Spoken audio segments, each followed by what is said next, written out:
La paz de Dios reina entre todos. Meditaciones y escritos de Jaume Ribó, apóstol de Cristo. Nacimiento del Hijo de Dios, primera parte. El testimonio lo tenemos al alcance de nuestras manos si contemplamos con claridad a estas dos almas gigantes tan unidas e inmoladas como estaban, dispuestas siempre a abrazar todos los espinos por punzantes que fueran, bajo la divina satisfacción de poder honrar y glorificar la santa voluntad del Padre Creador. Pues llegado el invierno y estando ya tan cerca el nacimiento de Jesús, llegó a Israel un edicto del emperador de Roma, en la que debían empadronarse todas las gentes que estaban bajo su dominio. Y como María y José descendían de la casa de David, que pertenecía a Belén, se vieron obligados a abandonar Nazaret de Galilea y marchar a Belén de Judá en pleno invierno, en unas circunstancias bastante difíciles. En primer lugar, por el estado económico en que se encontraban, y después, porque el viaje era de 4 días de camino, y María, en el estado avanzado en que se encontraba, no podía andar tan larga distancia, y tuvo José que montar a la Virgen en una borrica,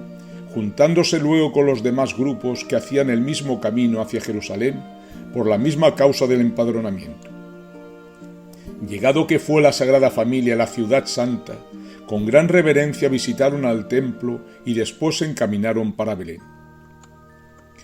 Llegando a la ciudad de David, allí, antes de nacer el Salvador, empezó a esculpirse lo que predijo el profeta de lo que harían los hombres al Hijo del Amor, al Hijo del Bien Supremo, que le cerrarían las puertas y nada querrían saber de él, sino que le darían toda clase de ignominias y martirios, y ni aun siquiera un vaso de agua le darían en los momentos más crueles y difíciles que pasaría. Y aquí vemos a María y José recorriendo las calles de Belén, visitando a sus familiares, a sus allegados, en las posadas. Mas nadie se dio a misericordia, ni aun siquiera por el estado de la Virgen que estaba a la hora por llegar. Pasaron por todas las calles, llamaron a las puertas, mas en ninguna encontraron sentimientos de piedad. La caridad no existía en aquel pueblo creído y arrogante de Israel, y en parte sucedía porque los veían pobres y su soberbia se resistía a recibir y dar cobijo al Rey de la humanidad, y por este motivo y muchos más, nadie los quiso socorrer. La estirpe judaica era y es muy ruin para la virtud de la caridad y la humildad, y la prueba está en que después de 20 siglos que cerraron las puertas a su Salvador, por su verdad y su humildad, todavía se las mantienen cerradas y no lo aceptan, lo niegan, debido a la dureza de su corazón. Por eso han ido errantes por la tierra durante siglos y siglos, sin paz ni sosiego. La ambición del poder material siempre los ha cegado. Por eso no se compadecieron de la Sagrada Familia, porque eran pobres y no podían recibir con creces ninguna recompensa. Según sus razonamientos satánicos, no querían ayudar a sus semejantes cuando se encontraban en momentos difíciles que salvar o en grandes penurias, pues decían que era un castigo de Dios, y con esta iniquidad se querían justificar que no faltaban ante la ley suprema. Mas, por desgracia de la humanidad, de esta clase de judíos se han extendido por toda la tierra, en número considerable, pues por sus caprichos, diversiones, vanidades y pasiones no les importa gastar lo que sea, y en cambio se niegan a dar un trozo de pan a un pobre que está hambriento, que equivale aquí en la tierra, que hay muchos seres que a diario se mueren de hambre, y casi a todos en nada les ayudan, a que puedan subsistir, cuando con lo que les sobraría, viviendo con lo imprescindible, podrían salvar la vida a muchas familias.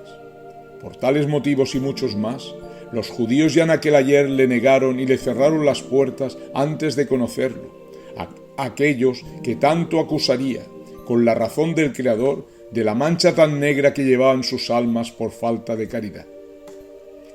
En aquellos días habían llegado a Belén muchos judíos para la misma misión material que la Sagrada Familia,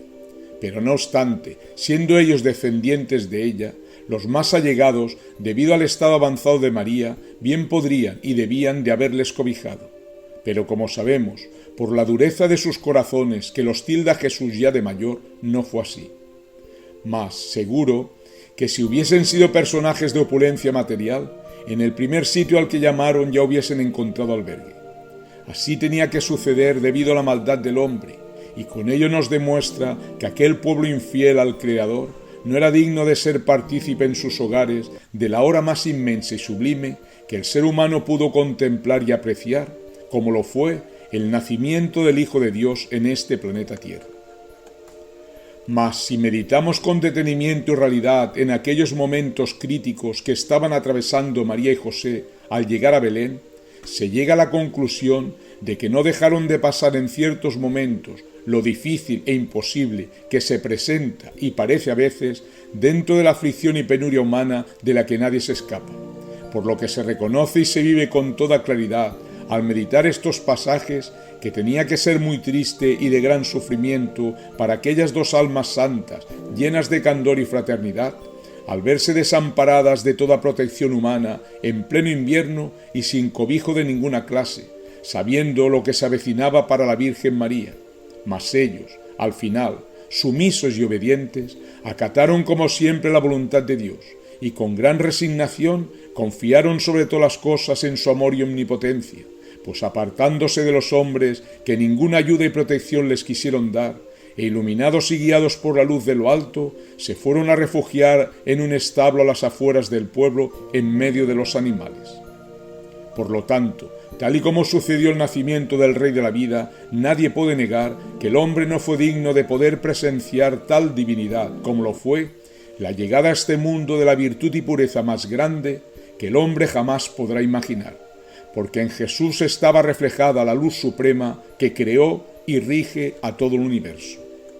El hombre, cuando solo cree en Dios de palabra y no quiere cumplir su ley, se convierte en el animal más feroz que ha pisado este planeta.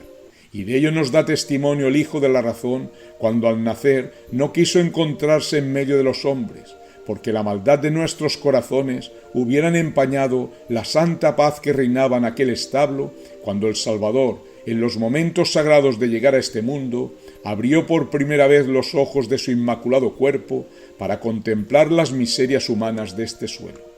La paz de Dios reine entre todos.